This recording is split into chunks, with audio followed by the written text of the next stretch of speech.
Алматы облысы Қарасай ауданы Қарасай Батыр атындағы орта мектептің 4-ші А сынып оқушысы Бердімұрат Әмина.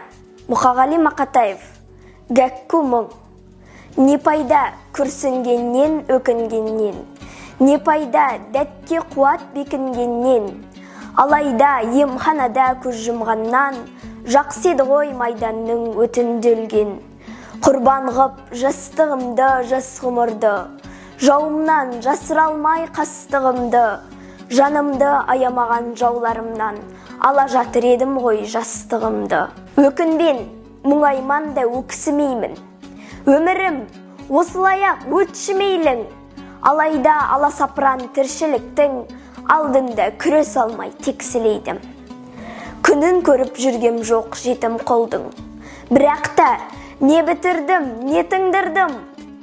Шөп жинаған ініне суырдайын, әйтеуір тіршілікке бетім бұрдым. Қарасаз, қара шалғын өлеңдестім. Жыр жазсам, оған жұртым елеңдестің.